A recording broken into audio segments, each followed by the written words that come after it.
ಓಂ ಶ್ರೀ ಗುರುಭ್ಯೋ ನಮಃ. ಪ್ರಿಯ ಸ್ನೇಹಿತರೆ, ಎಲ್ಲರಿಗೂ ನಮಸ್ಕಾರಗಳು. ನಾವು ಈ ಹಿಂದಿನ ವಿಡಿಯೋದಲ್ಲಿ ಒಂದು ಜಾತಕದಲ್ಲಿ ಅಷ್ಟಕ ವರ್ಗದ ದಳಮಟ್ಟದ ವಿವರಗಳನ್ನು ತಿಳಿದುಕೊಂಡವು. ಈ ವಿಡಿಯೋವನ್ನು ನೋಡುವವರು ನನ್ನ ಈ ಹಿಂದಿನ ವಿಡಿಯೋವನ್ನು ನೋಡದೇ ಇದ್ದರೆ ದಯವಿಟ್ಟು ಅದನ್ನು ನೋಡಿಬಿಟ್ಟು ಆಮೇಲೆ ಈ ವಿಡಿಯೋವನ್ನು ನೋಡಿ, ಅವಾಗ ನಿಮಗೆ ಚೆನ್ನಾಗಿ ಅರ್ಥವಾಗುತ್ತದೆ. ಇವತ್ತಿನ ಭಾಗದಲ್ಲಿ ಗ್ರಹಗಳ ಅಷ್ಟವರ್ಗದ ಬಿಂದುಗಳ ಎಣಿಕೆಯ ಆಧಾರದ ಮೇಲೆ ಅದನ್ನ ಪ್ರಭಾವಗಳು ಹೇಗಿರುತ್ತದೆ ಎಂದು ನೋಡೋಣ. ಒಂದು ಗೋಚಾರ ಗ್ರಹ ಯಾವುದೇ ಒಂದು ಭಾವದಲ್ಲಿ ಪ್ರಯಾಣ ಮಾಡುವಾಗ ಅದನ್ನ ಭಿನ್ನಾಷ್ಟಕ ವರ್ಗದಲ್ಲಿ ಪ್ರಯಾಣ ಮಾಡುವ ಭಾವಕ್ಕೆ ಸಿಕ್ಕಿರುವ ಅಷ್ಟಕ ವರ್ಗ ಬಿಂದುಗಳಿಗೆ ತಕ್ಕಂಥದ್ದಾಗಿ ಫಲಗಳನ್ನು ಕೊಡುತ್ತದೆ ಎಂದು ಹೇಳಿದ್ದೇನೆ. ಒಂದು ಗ್ರಹದ ಭಿನ್ನಾಷ್ಟಕ ವರ್ಗದಲ್ಲಿ ಒಂದು ರಾಶಿಯಲ್ಲಿ ಯಾವ ಬಿಂದುಗಳು ಇಲ್ಲದೆ ಬರೀ 0 ಇದ್ದರೆ ಆ ಭಾವದ ಫಲಗಳು ಜಾತಕನಿಗೆ ಸಿಕ್ಕುವುದಿಲ್ಲ ಎಂದು ಹೇಳಿದ್ದೇನೆ. ಅದೇ ರೀತಿ ಒಂದು ಭಾವದಲ್ಲಿ 1 ಅಥವಾ 2 ಬಿಂದುಗಳು ಮಾತ್ರ ಇದ್ದರೆ ಜಾತಕನಿಗೆ ಬರೀ 10% ಇಂದ 20%ಗಳವರೆಗೆ ಮಾತ್ರ ಫಲಗಳು ಸಿಕ್ಕುತ್ತದೆ. ಅಂದರೆ ಅವನು ಯಾವುದೇ ವ್ಯಾಪಾರ ಮಾಡುವನಾಗಿದ್ದರೆ ಅವನು ಹಾಕಿರುವ ಬಂಡವಾಳದಲ್ಲಿ ಬರೀ 20% ಅಥವಾ 30% ಮಾತ್ರ ವಾಪಸ್ ಬರುತ್ತದೆ. ಉಳಿದಿದ್ದ 70% ಅವನಿಗೆ ನಷ್ಟ ಉಂಟಾಗುತ್ತದೆ. ಅದೇ ರೀತಿ ಒಂದು ಭಾವದಲ್ಲಿ 3 ಬಿಂದುಗಳು ಇದ್ದರೆ ಬರೀ 50% ಅಥವಾ 60% ಮಾತ್ರ ಅವನಿಗೆ ವಾಪಸ್ ಬರುತ್ತದೆ. 40% ನಷ್ಟ ಉಂಟಾಗುತ್ತದೆ. 4 ಬಿಂದುಗಳು ಇದ್ದರೆ ಹಾಕಿರುವ ಬಂಡವಾಳ ಮಾತ್ರ ವಾಪಸ್ ಬರುತ್ತದೆ, ಯಾವುದೇ ಲಾಭ ಇರುವುದಿಲ್ಲ. 5 ಮತ್ತು 6 ಬಿಂದುಗಳಿದ್ದರೆ ಹಾಕಿರುವ ಬಂಡವಾಳಕ್ಕೆ 25% ಇಂದ 50% ವರೆಗೆ ಲಾಭ ಬರುತ್ತದೆ. 7 ಮತ್ತು 8 ಬಿಂದುಗಳಿದ್ದರೆ ಹಾಕಿರುವ ಬಂಡವಾಳಕ್ಕೆ 100% ಇಂದ 300%ಕ್ಕಿಂತ ಹೆಚ್ಚಿನ ಲಾಭ ಬರುತ್ತದೆ. 0 ಬಿಂದು ಇರುವ ಮನೆಯಲ್ಲಿ ಎಷ್ಟು ಬಲವಾದ ಶುಭ ಗ್ರಹ ಸಂಚಾರ ಮಾಡಿದರೂ ಏನು ಉಪಯೋಗ ಇರುವುದಿಲ್ಲ. ಅದಕ್ಕೆ ವಿರುದ್ಧವಾಗಿ ಅಶುಭ ಫಲಗಳನ್ನೇ ಕೊಡುತ್ತದೆ. ಇದು ವ್ಯಾಪಾರಕ್ಕೆ ಮಾತ್ರ ಇಲ್ಲ, ಆ ಭಾವಗಳು ಮತ್ತು ಸಂಬಂಧಿಸಿದ ಗ್ರಹಗಳ ಕಾರಕತ್ವಗಳಲ್ಲಿ ಈ ರೀತಿಯಾದ ಫಲಗಳು ಇರುತ್ತದೆ. ಈ ಫಲಗಳು ಒಂದು ಕಾರಕ ಗ್ರಹ ಒಂದು ಭಾವದಲ್ಲಿ ಸಂಚಾರ ಮಾಡುವಾಗ ಅದನ್ನ ದಶಾಭುಕ್ತಿ ನಡೆಯುವ ಕಾಲದಲ್ಲಿ ಖಂಡಿತ ಅದನ್ನ ಫಲಗಳನ್ನು ಕೊಡುತ್ತದೆ. ಆ ಫಲಗಳು ಆ ಭಾವದಲ್ಲಿರುವ ಬಿಂದುಗಳ ಎಣಿಕೆಗೆ ತಕ್ಕಂಥದ್ದಾಗಿ ಇರುತ್ತದೆ. ಸ್ನೇಹಿತರೆ, ಡಿಸೆಂಬರ್ 1996ನೇ ವರ್ಷದಲ್ಲಿ ಹುಟ್ಟಿರುವ ಒಂದು ವ್ಯಕ್ತಿಯ ಜಾತಕದ ಪ್ರಕಾರ ಗುರುವಿನ ಭಿನ್ನಾಷ್ಟಕ ವರ್ಗ ಇಲ್ಲಿ ಕೊಟ್ಟಿದ್ದೇನೆ. ಕಳೆದ ವಿಡಿಯೋದಲ್ಲಿ ಒಂದೊಂದು ಗ್ರಹದ ಭಿನ್ನಾಷ್ಟಕ ವರ್ಗಗಳನ್ನು ಹೇಗೆ ಸಿದ್ಧಪಡಿಸುವುದು ಎಂದು ಹೇಳಿದ್ದೇನೆ. ಇಲ್ಲಿ 4ಕ್ಕಿಂತ ಹೆಚ್ಚಿನ ಬಿಂದುಗಳಿರುವ ಮನೆಗಳಾದ ಮೇಷ, ಕರ್ಕಾಟಕ, ಸಿಂಹ, ಕನ್ಯಾ, ಧನಸ್ಸು, ಕುಂಭ ಮತ್ತು ಮೀನ ಆದ 7 ಮನೆಗಳಲ್ಲಿ ಗುರು ಗೋಚಾರದಲ್ಲಿ ಪ್ರಯಾಣ ಮಾಡುವಾಗ ಆ ಮನೆಗಳಲ್ಲಿ ಯಾವುದೇ ಗ್ರಹ ಇದ್ದರೂ ಆ ಮನೆಗಳ ಕಾರಕತ್ವ ಫಲಗಳನ್ನು ಗುರು ಒಳ್ಳೆಯ ರೀತಿಯಲ್ಲಿ ಖಂಡಿತ ಕೊಡುತ್ತಾನೆ. ಜನನ ಜಾತಕದಲ್ಲಿ ಆ ಮನೆಗಳಲ್ಲಿ ಇತರ ಶುಭ ಗ್ರಹಗಳು ಇದ್ದರೆ ಗುರು ಕೊಡುವ ಫಲಗಳು ಇನ್ನೂ ಉನ್ನತವಾಗಿರುತ್ತದೆ. ಉದಾಹರಣೆಗೆ ಕನ್ಯಾ ರಾಶಿಯಲ್ಲಿ ರಾಹು ಇದ್ದರೂ ಅಲ್ಲಿಗೆ ಬರುವ ಗೋಚಾರ ಗುರು ಅವನನ್ನು ಒಳ್ಳೆ ಫಲಗಳನ್ನು ಕೊಡುವವನಾಗಿ ಬದಲಾಯಿಸಿ ಬಿಡುತ್ತಾನೆ. ಅದೇ ರೀತಿ ವೃಶ್ಚಿಕ ರಾಶಿಯಲ್ಲಿ ಶುಭ ಗ್ರಹನಾದ ಶುಕ್ರ ಸ್ಥಿತವಾಗಿದ್ದರೂ ಗುರುವಿನ ಭಿನ್ನಾಷ್ಟಕ ವರ್ಗದಲ್ಲಿ ಬರೀ 2 ಬಿಂದುಗಳು ಮಾತ್ರ ಇರುವುದರಿಂದ ಇಲ್ಲಿ ಗುರು ಸಂಚಾರ ಮಾಡುವಾಗ ಒಳ್ಳೆ ಫಲಗಳನ್ನು ಕೊಡುವುದಿಲ್ಲ, ಯಾವುದೇ ಒಂದು ಕಷ್ಟವನ್ನು ಕೊಟ್ಟೇ ಕೊಡುತ್ತಾನೆ. ಇಲ್ಲಿ ಗುರುವಿನ ಭಿನ್ನಾಷ್ಟಕ ವರ್ಗದಲ್ಲಿ ಮಕರ ರಾಶಿಯಲ್ಲಿ 7 ಬಿಂದುಗಳನ್ನು ಪಡೆದುಕೊಂಡಿರುತ್ತಾನೆ. ಈ ಮಕರ ರಾಶಿಯಲ್ಲಿ ಗೋಚಾರ ಗುರು ಪ್ರಯಾಣ ಮಾಡುವಾಗ ಮಕರದಲ್ಲಿ ಗುರು ನೀಚನಾದರೂ ಒಂದು ಒಳ್ಳೆ ಯೋಗ ಫಲವನ್ನು ಖಂಡಿತ ಕೊಡುತ್ತಾನೆ. ನೀಚನಾಗಿರುವುದರಿಂದ ನೀಚ ಫಲಗಳನ್ನು ಕೊಟ್ಟರೂ ಆ ನೀಚ ಭಂಗವಾಗುವ ರೀತಿ 2 ಪಾಲು ಒಳ್ಳೆ ಫಲಗಳನ್ನು ಕೊಡುತ್ತಾನೆ. ಒಂದು ಅಪಘಾತ ಆದರೂ ಅದಕ್ಕೆ 2 ಪಾಲು ಕಾಂಪನ್ಸೇಷನ್ ಬರುವಂತದಾಗಿ ಮಾಡುತ್ತಾನೆ. ಇಲ್ಲಿ ಗುರುವಿನ ಭಿನ್ನಾಷ್ಟಕ ವರ್ಗದಲ್ಲಿ ಮೀನರಾಶಿಯಲ್ಲಿ ಬರೀ 1 ಬಿಂದುವನ್ನು ಮಾತ್ರ ಪಡೆದಿರುತ್ತಾನೆ. ಈ ವ್ಯಕ್ತಿಗೆ ಧನುರ್ ಲಗ್ನವಾಗಿ ಲಗ್ನಾಧಿಪತಿ ಮತ್ತು 4ನೇ ಮನೆಯ ಅಧಿಪತಿಯಾದ ಗುರು ಕನ್ಯಾ ರಾಶಿಯಲ್ಲಿ ಸ್ಥಿತವಾಗಿರುತ್ತಾನೆ. ಗುರುವಿನ 7ನೇ ದೃಷ್ಟಿಯಾಗಿ 4ನೇ ಮನೆಯನ್ನು ಗುರು ದೃಷ್ಟಿಸುವಾಗ ಆ ವ್ಯಕ್ತಿಗೆ ಖಂಡಿತ 4ನೇ ಮನೆಯ ಕಾರಕತ್ವಗಳಾದ ಮನೆ, ವಾಹನ ಎಂದು ಎಲ್ಲಾ ರೀತಿಯಾದ ಸುಖಗಳು ಸಿಗಬೇಕಾಗಿತ್ತು. ಆದರೆ ಮೀನರಾಶಿಗೆ ಗುರುವಿನ ಭಿನ್ನಾಷ್ಟಕ ವರ್ಗದಲ್ಲಿ ಬರೀ ಒಂದು ಬಿಂದುವನ್ನು ಮಾತ್ರ ಪಡೆದಿರುವುದರಿಂದ ಎಷ್ಟು ಪ್ರಯತ್ನ ಮಾಡಿದರೂ ಅವನಿಂದ ಇದುವರೆಗೆ ಮನೆ ಕಟ್ಟಕ್ಕೆ ಆಗಲಿಲ್ಲ. ಯಾವುದೇ ವಾಹನ ಖರೀದಿ ಮಾಡಿದರೂ ಅದರಿಂದ ಹೆಚ್ಚಾಗಿ ನಷ್ಟಗಳು ಉಂಟಾಗಿತ್ತು. ಇವಾಗ ಬರೀ ಬಾಡಿಗೆ ಗಾಡಿಗಳಲ್ಲಿ ಓಡಾಡುತ್ತಿರುತ್ತಾನೆ. ಸ್ನೇಹಿತರೆ, ಯಾವುದೇ ಒಂದು ದಶಾಭುಕ್ತಿ ಅಂತರ ನಡೆಯುವಾಗ ಆ ದಶಾಭುಕ್ತಿ ಅಂತರನಾಥನ ಭಿನ್ನಾಷ್ಟಕ ವರ್ಗ ಮತ್ತು ಅವುಗಳ ಗೋಚಾರ ಸ್ಥಿತಿಗಳನ್ನು ಖಂಡಿತ ನೋಡಲೇಬೇಕು. ಇಲ್ಲಿ ಒಂದು ವ್ಯಕ್ತಿಯ ಶನಿಯ ಭಿನ್ನಾಷ್ಟಕ ವರ್ಗವನ್ನು ನೋಡಬಹುದು. ಅವನಿಗೆ ರಾಹು ದಶ, ಶನಿ ಭುಕ್ತಿ, ಬುಧನ ಅಂತರ ನಡೀತಿತ್ತು. ಗೋಚಾರ ಶನಿ ಅವರ ತುಲಾ ರಾಶಿಯಲ್ಲಿ ಪ್ರಯಾಣ ಮಾಡುವಾಗ ಅವನಿಗೆ ಶತ್ರುಗಳಿಂದ ಜೀವಕ್ಕೆ ಅಪಾಯವಾಗುವ ಸ್ಥಿತಿ ಉಂಟಾಗಿತ್ತು. ಆಯುಧಗಳಿಂದ ಅವರನ್ನು ದಾಳಿ ಮಾಡಿದರು. ಜೀವ ಹೋಗುವ ಸ್ಥಿತಿಯನ್ನು ಮುಟ್ಟಿ ಕೊನೆಯಲ್ಲಿ ಅವರ ಲಗ್ನದ ಬಲದಿಂದ ತಪ್ಪಿಸಿಕೊಂಡರು. ಜೀವ ಮಾತ್ರ ಉಳಿದುಕೊಂಡಿತ್ತು. ಆದರೂ ಸಾವಿಗೆ ಸಮಾನವಾದ ಕಷ್ಟಗಳನ್ನು ಅನುಭವಿಸಬೇಕಾಗಿತ್ತು. ಕಾರಣ, ಲಗ್ನಕ್ಕೆ 8ನೇ ಮನೆಯಲ್ಲಿ ತುಲಾ ರಾಶಿಯಲ್ಲಿ ಆಯುಷ್ ಕಾರಕನಾದ ಶನಿಗೆ ಬರೀ ಒಂದು ಬಿಂದು ಮಾತ್ರ ಸಿಕ್ಕಿತ್ತು. 8ನೇ ಮನೆಯಲ್ಲಿ ಶನಿ ಗೋಚಾರ ಮಾಡುವಾಗ ಶನಿಯ ಭುಕ್ತಿ ನಡೆಯುತ್ತಿತ್ತು. ಈ ದುಃಖ ಸಂಭವದಿಂದ ಸುಧಾರಿಸಿಕೊಳ್ಳುವುದಕ್ಕೆ ಅವನಿಗೆ ಬಹಳ ವರ್ಷಗಳು ಬೇಕಾಗಿತ್ತು. ಪೂರ್ವಿಕ ಆಸ್ತಿಗಳನ್ನು ಸ್ವಲ್ಪ ಸ್ವಲ್ಪವಾಗಿ ಕಳೆದುಕೊಂಡರು. ಮಕರ ರಾಶಿಯಲ್ಲಿ 11ನೇ ಮನೆಯಲ್ಲಿ ಶನಿ ಸಂಚಾರ ಮಾಡುವಾಗ ಹೆಚ್ಚಿನ ನಷ್ಟಗಳು ಉಂಟಾಗಿ ಕೈಯಲ್ಲಿ ಏನು ಇಲ್ಲದೆ ಬೀದಿಗೆ ಬರುವ ಸ್ಥಿತಿ ಉಂಟಾಗಿತ್ತು. ಹೆಂಡತಿ ಮಕ್ಕಳ ಸಮೇತ ತಂದೆಯ ಮನೆಯಲ್ಲಿ ಇರಬೇಕಾಗಿತ್ತು. ಕಾರಣ, ಲಾಭಸ್ಥಾನವಾದ ಮಕರ ರಾಶಿಯಲ್ಲಿ ಬರೀ ಒಂದು ಬಿಂದು ಮಾತ್ರ ಇತ್ತು. ಶತ್ರುಗಳಿಂದ ಅಪಘಾತ ನಡೆದ ಮೇಲೆ 10 ವರ್ಷಗಳ ನಂತರ ಸ್ವಲ್ಪ ಸುಧಾರಿಸಿಕೊಂಡರು. ಕಾರಣ, ಮೀನರಾಶಿಯಾದ ಲಗ್ನ ಭಾವದಲ್ಲಿ 5 ಬಿಂದುಗಳು ಇತ್ತು. ಸ್ನೇಹಿತರೆ, ಇಲ್ಲಿ ನೀವು ನೋಡುವುದು ಒಂದು ಹೆಣ್ಣಿನ ಜಾತಕವಾಗುತ್ತೆ. ಈ ಹೆಣ್ಣಿನ ಜಾತಕದಲ್ಲಿರುವ ಗ್ರಹಗಳ ಸ್ಥಿತಿಗಳಿಗೆ ತಕ್ಕ ಸಿದ್ಧಪಡಿಸಿದ್ದ ಕುಜನ ಭಿನ್ನಾಷ್ಟಕ ವರ್ಗವನ್ನು ಇಲ್ಲಿ ನೀವು ನೋಡಬಹುದು.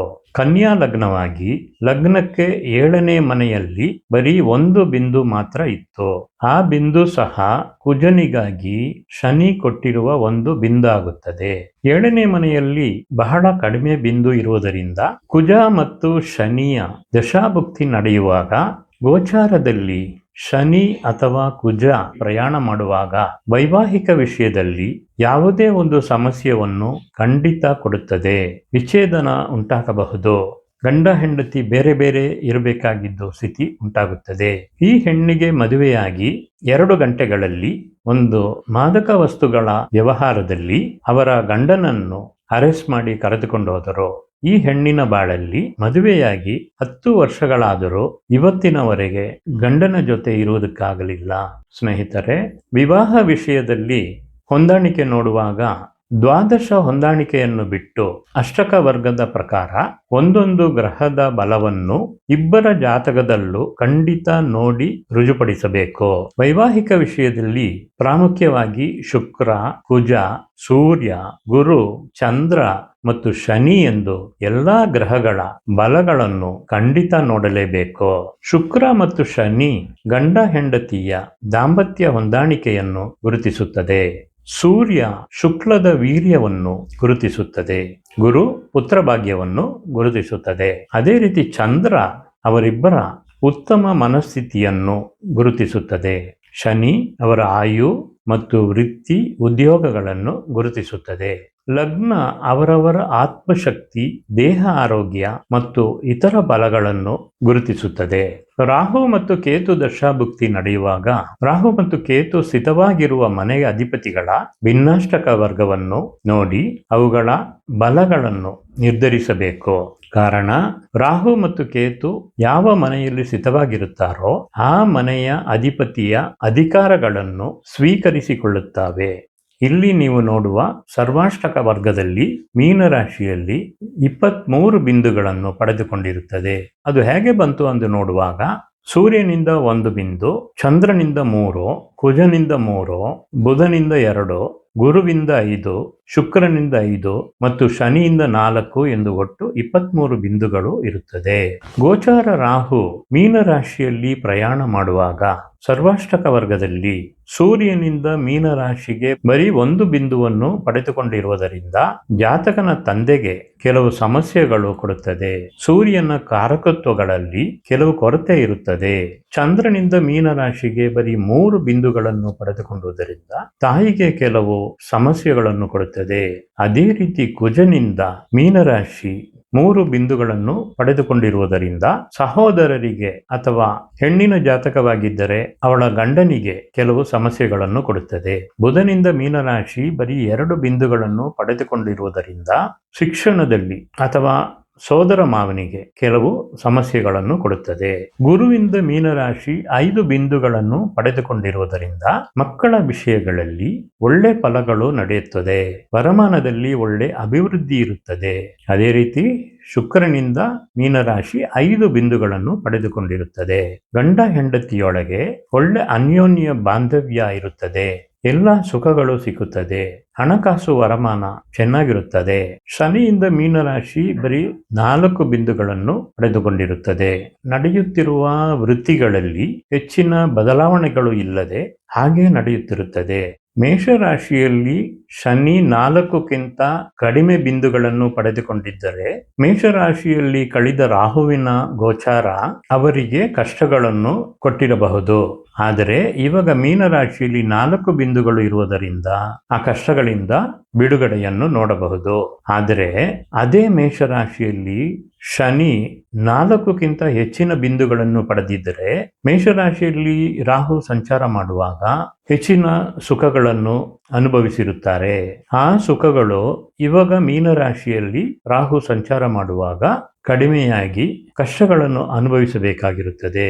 ಈ ರೀತಿ ಒಂದೊಂದು ಗ್ರಹದ ಕಾರಕತ್ವ ಫಲಗಳನ್ನು ಒಂದೊಂದು ಭಾವವು ಅವುಗಳಿಂದ ಪಡೆದುಕೊಂಡಿರುವ ಬಿಂದುಗಳಿಗೆ ತಕ್ಕಂತದಾಗಿ ಕೊಡುತ್ತವೆ. ಕಡಿಮೆ ಬಿಂದುಗಳಿರುವ ರಾಶಿಗಳಲ್ಲಿ ಅಶುಭ ಗ್ರಹಗಳಾದ ರಾಹು, ಕೇತು, ಶನಿ, ಕುಜ ಸಂಚಾರ ಮಾಡುವಾಗ ಅವುಗಳ ದಶಾಭುಕ್ತಿ ಅಂತರ ನಡೆಯುವಾಗ ಅಪಮಾನ, ಅಪಘಾತ, ಕಂಟಕ, ಜೀವಕ್ಕೆ ಅಪಾಯವಾಗುವ ಸ್ಥಿತಿಗಳು ಎಂದು ಅಶುಭ ಫಲಗಳನ್ನು ಕೊಡುವಂತದಾಗಿರುತ್ತದೆ. ಅಶುಭ ಗ್ರಹಗಳ ಭಿನ್ನಾಷ್ಟಕ ವರ್ಗದಲ್ಲಿ 8ನೇ ಮನೆಯಲ್ಲಿ ಹೆಚ್ಚಿನ ಬಿಂದುಗಳು ಪಡೆಯುವುದು ಅಷ್ಟು ಒಳ್ಳೆಯದಿಲ್ಲ. 8ನೇ ಮನೆಯಲ್ಲಿ ಅಶುಭ ಗ್ರಹಗಳು ಬಲವಾಗಬಾರದು. ಒಂದು ಮನೆಯಲ್ಲಿ ಗ್ರಹಗಳು ಸಂಚಾರ ಮಾಡುವಾಗ ಆ ಮನೆಯಲ್ಲಿರುವ ಸಂಚಾರ ಮಾಡುವ ಪೂರ್ತಿ ಕಾಲವು ತಮ್ಮ ಫಲಗಳನ್ನು ಕೊಡುವುದಿಲ್ಲ.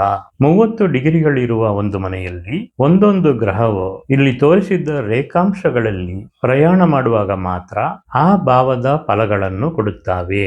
ಉದಾಹರಣೆಗೆ ಸೂರ್ಯ 4 ರೇಖಾಂಶಗಳು ಮಾತ್ರ ತೀವ್ರವಾಗಿ ಫಲ ಕೊಡುತ್ತದೆ. ಅದೇ ರೀತಿ ಚಂದ್ರನು 4 ರೇಖಾಂಶಗಳಲ್ಲಿ ಪ್ರಯಾಣ ಮಾಡುವ ಕಾಲದಲ್ಲಿ ತೀವ್ರವಾಗಿ ಫಲ ಕೊಡುತ್ತದೆ. ಕುಜ ಗ್ರಹನು 4 ರೇಖಾಂಶಗಳಲ್ಲಿ ಪ್ರಯಾಣ ಮಾಡುವಾಗ ತೀವ್ರ ಫಲ ಕೊಡುತ್ತದೆ. ಬುಧ 5 ರೇಖಾಂಶಗಳು, ಗುರು 5 ರೇಖಾಂಶಗಳು, ಶುಕ್ರ 5 ರೇಖಾಂಶಗಳು, ಶನಿ ಬರೀ 3 ರೇಖಾಂಶಗಳು ಸಂಚಾರ ಮಾಡುವ ಕಾಲಗಳಲ್ಲಿ ತೀವ್ರವಾಗಿ ಫಲಗಳನ್ನು ಕೊಡುತ್ತವೆ. ಗೋಚಾರದಲ್ಲಿ ಸಂಚಾರ ಮಾಡುವ ಭಾವದ ಅಧಿಪತಿಯಿಂದ ಶುರು ಮಾಡಿ ಗ್ರಹಗಳ ವಿಂಶೋತ್ತಾರಿ ದಶಾ ಕ್ರಮದಲ್ಲಿ ಫಲಗಳನ್ನು ಕೊಡುತ್ತವೆ. ಇದರಲ್ಲಿ ರಾಹು ಮತ್ತು ಕೇತು ಇರುವುದಿಲ್ಲ. ಸ್ನೇಹಿತರೆ, ನಿಮಗೆ ವಿಂಶೋತ್ತರಿ ದಶಾ ಕ್ರಮಗಳು ಗೊತ್ತಿರುತ್ತದೆ. ಕೇತು, ಶುಕ್ರ, ಸೂರ್ಯ, ಚಂದ್ರ, ಕುಜ, ರಾಹು, ಗುರು, ಶನಿ. ಇದರಲ್ಲಿ ರಾಹು ಮತ್ತು ಕೇತು ಇರುವುದಿಲ್ಲ. ಉದಾಹರಣೆಗೆ ವೃಷಭ ರಾಶಿಯಲ್ಲಿ ಶುಕ್ರ ಸಂಚಾರ ಮಾಡುವಾಗ 0 ಡಿಗ್ರಿಯಿಂದ 5 ಡಿಗ್ರಿಗಳವರೆಗೆ ತನ್ನ ಫಲಗಳನ್ನು ವೃಷಭ ರಾಶಿಯಲ್ಲಿ ಶುಕ್ರ ಪಡೆದುಕೊಂಡಿರುವ ಬಿಂದುಗಳಿಗೆ ತಕ್ಕಂತದಾಗಿ ತೀವ್ರವಾಗಿ ಫಲಗಳನ್ನು ಕೊಡುತ್ತದೆ. ಕಾರಣ ವೃಷಭ ರಾಶಿಯ ಅಧಿಪತಿ ಶುಕ್ರ ಆಗಿರುವುದರಿಂದ ವೃಷಭದಲ್ಲಿ ಶುಕ್ರ ಫಲ ಕೊಡುವ ರೇಖಾಂಶಗಳು ಶುಕ್ರನಿಂದ ಶುರುವಾಗಿರುತ್ತದೆ. ಅದೇ ರೀತಿ ಶುಕ್ರನಿಗೆ ನಂತರ ವೃಷಭ ರಾಶಿಯಲ್ಲಿ ಸೂರ್ಯ ಸಂಚಾರ ಮಾಡುವಾಗ 5 ಡಿಗ್ರಿಯಿಂದ 9 ಡಿಗ್ರಿಗಳವರೆಗೆ ತನ್ನ ಫಲಗಳನ್ನು ತೀವ್ರವಾಗಿ ಕೊಡುತ್ತಾನೆ. ಕಾರಣ ವಿಂಶೋತ್ತಾರಿ ದಶಾಕ್ರಮದಲ್ಲಿ ಶುಕ್ರನಿಗೆ ನಂತರ ಸೂರ್ಯ ಗ್ರಹ ಬರುತ್ತಾನೆ. ಸೂರ್ಯನಿಗೆ ನಂತರ ವೃಷಭ ರಾಶಿಯಲ್ಲಿ ಚಂದ್ರ ಸಂಚಾರ ಮಾಡುವಾಗ 9 ಡಿಗ್ರಿಯಿಂದ 13 ಡಿಗ್ರಿವರೆಗೆ ತನ್ನ ಫಲಗಳನ್ನು ತೀವ್ರವಾಗಿ ಕೊಡುತ್ತಾನೆ. ಆಮೇಲೆ ವೃಷಭ ರಾಶಿಯಲ್ಲಿ ಕುಜ ಸಂಚಾರ ಮಾಡುವಾಗ 13 ಡಿಗ್ರಿಯಿಂದ 17 ಡಿಗ್ರಿವರೆಗೆ ತನ್ನ ಫಲಗಳನ್ನು ತೀವ್ರವಾಗಿ ಕೊಡುತ್ತಾನೆ. ಆಮೇಲೆ ಗುರು ಸಂಚಾರ ಮಾಡುವಾಗ 17 ಡಿಗ್ರಿಯಿಂದ 22 ಡಿಗ್ರಿಗಳವರೆಗೆ ತನ್ನ ಫಲಗಳನ್ನು ತೀವ್ರವಾಗಿ ಕೊಡುತ್ತಾನೆ. ವೃಷಭ ರಾಶಿಯಲ್ಲಿ ಶನಿ ಸಂಚಾರ ಮಾಡುವಾಗ 22 ಡಿಗ್ರಿಗಳಿಂದ 25 ಡಿಗ್ರಿಗಳವರೆಗೆ ತನ್ನ ಫಲಗಳನ್ನು ತೀವ್ರವಾಗಿ ಕೊಡುತ್ತಾನೆ. ವೃಷಭ ರಾಶಿಯಲ್ಲಿ ಬುಧ ಸಂಚಾರ ಮಾಡುವಾಗ 25 ಡಿಗ್ರಿಯಿಂದ 30 ಡಿಗ್ರಿಗಳವರೆಗೆ ತನ್ನ ಫಲಗಳನ್ನು ತೀವ್ರವಾಗಿ ಕೊಡುತ್ತಾನೆ. ಇದೇ ರೀತಿ ಒಂದೊಂದು ರಾಶಿಗೂ ಯಾವ ಯಾವ ಗ್ರಹಗಳು ಯಾವ ಯಾವ ರೇಖಾಂಶಗಳಲ್ಲಿ ತೀವ್ರವಾಗಿ ತಮ್ಮ ಫಲಗಳನ್ನು ಕೊಡುತ್ತವೆ ಎಂದು ಇಲ್ಲಿ ನೀವು ನೋಡಬಹುದು. ಸ್ನೇಹಿತರೆ, 1973ನೇ ವರ್ಷ ಹುಟ್ಟಿದ ಒಂದು ಹೆಣ್ಣಿನ ಜಾತಕದಲ್ಲಿ ತುಲಾ ಲಗ್ನವಾಗಿ 8ನೇ ಮನೆಯಾದ ವೃಷಭ ರಾಶಿಯಲ್ಲಿ ಶನಿ ಸ್ಥಿತವಾಗಿರುತ್ತಾನೆ. ಅವನು 4 ಮತ್ತು 5ನೇ ಮನೆಗೆ ಅಧಿಪತಿಯಾಗಿ ಅಂದ್ರೆ ಕೇಂದ್ರ ತ್ರಿಕೋನ ಅಧಿಪತಿಯಾಗಿ ಯೋಗಕಾರಕನಾಗಿ ಇರುತ್ತಾನೆ. ಆದರೆ ಶನಿಯ ಭಿನ್ನಾಷ್ಟಕ ವರ್ಗದಲ್ಲಿ ಮಕರ ರಾಶಿಯಲ್ಲಿ ಬರೀ 1 ಬಿಂದು ಮಾತ್ರ ಪಡೆದಿರುತ್ತಾನೆ. ಇವರು ಒಂದು ಬ್ಯಾಂಕಲ್ಲಿ ಸೀನಿಯರ್ ಮ್ಯಾನೇಜರ್ ಆಗಿ ಕೆಲಸ ಮಾಡುತ್ತಿದ್ದರು.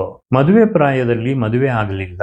47 ವರ್ಷ ಆಗಿರುವ ಸ್ಥಿತಿಯಲ್ಲಿ ದೀಕ್ಷೆ ತಗೊಂಡು ಸನ್ಯಾಸಿಯಾಗೋಣ ಎಂದು ನಿರ್ಧಾರ ಮಾಡಿದರು.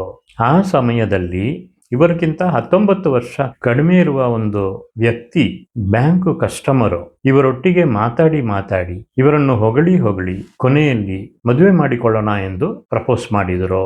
ಆ ವ್ಯಕ್ತಿ ಒಂದು ಮಿಲ್ ಓನರ್ ಆಗಿ ಇದ್ದರು. ತಿಂಗಳಿಗೆ 70 ಲಕ್ಷ ರೂಪಾಯಿಗೂ ಹೆಚ್ಚಿನ ಟರ್ನ್ ಓವರ್ ಮಾಡುತ್ತಿದ್ದರು. ಈ ಸಂದರ್ಭದಲ್ಲಿ ನನ್ನ ಗುರುಗಳ ಹತ್ರ ಮದುವೆ ಬಗ್ಗೆ ಕನ್ಸಲ್ಟ್ ಮಾಡುವುದಕ್ಕಾಗಿ ಆ ಬ್ಯಾಂಕ್ ಮ್ಯಾನೇಜರು ಬಂದಿದ್ದರು.